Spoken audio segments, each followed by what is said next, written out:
Shmup in the Bible, Hebrews.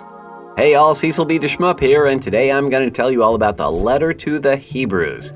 So the writer of Hebrews wanted to make a point and was basically like, guys, those Old Testament books, they're great, but there's a new kid on the block and his name's Jesus. So let's shelve those old books right next to Charlie and the Chocolate Factory and crack open a new story, okay? Yeah, well, the writer begins by telling Jesus' origin story. He was born on a planet named Krypton to Jor-El and... Oh, wait, wrong story. Hang on. All right, here we go.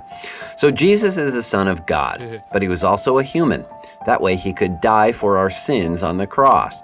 This seems like something God wouldn't want happening to his only son, but it was actually all part of his plan. See, way back when, people could make up for their sins and get off God's naughty list by offering animal sacrifices in the tabernacle or by crocheting him a nice winter hat and scarf.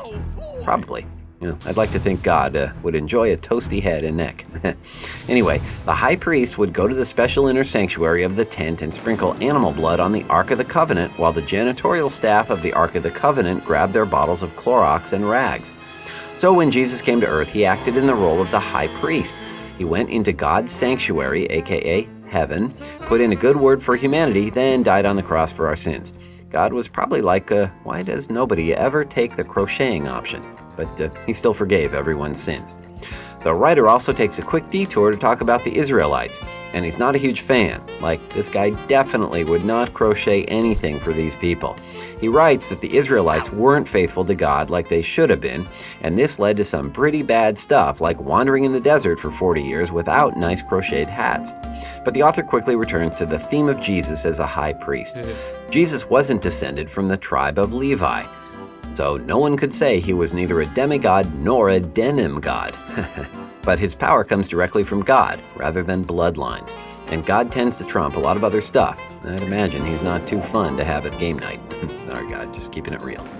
The writer also explains that Jesus is the new covenant that God promised he would make with the Israelites. Instead of writing the law on parchment, he would write it on their hearts. If he wasn't so busy with the whole God thing, he'd have a career at Hallmark, or maybe here at Shmup. Well, the author is also pretty critical of the sacrifices that the Jewish high priests make year after year. He's like, there's only one sacrifice we need, guys. It's Jesus. Well, I'm sure God would have piped up, or you could just sacrifice a couple $100 on yard, hint, hint. Anyway, if the sacrifices were working, why did they have to keep making them over and over and over again?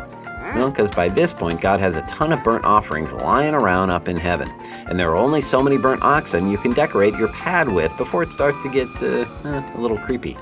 Well, the author goes on to address the persecution many Christians are facing. He's like, hey, I know you guys may be suffering, but if y'all just hold on, you're going to get a pretty sweet reward when you die. And they're all like, crocheted hats? And God's like, yeah, keep dreaming. The writer tells everyone to have faith, then lists a whole bunch of Old Testament superstars who had faith in God and saw it pay off for them. Basically, they need to concentrate on the long term. Sure, they may be facing some persecution right now, but that will seem like small potatoes compared to the awesome reward they've got coming. They're all like, but will it be a hat? And the writer is like, seriously? He also gives a little warning to spice things up because, what would the Bible be without a dire warning now and then?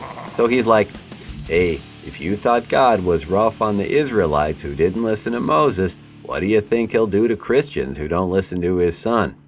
Well, at the end of the book, the author goes over some Christian basics. Love each other, don't be greedy, be nice to strangers, and keep it in your pants unless you're married, basically. And because our writer likes to end on a bang, he lets everyone know that Timothy will be out of prison soon, which, seems like a kind of random note on the end, but, why not? And yeah, that's pretty much all she wrote for Hebrews.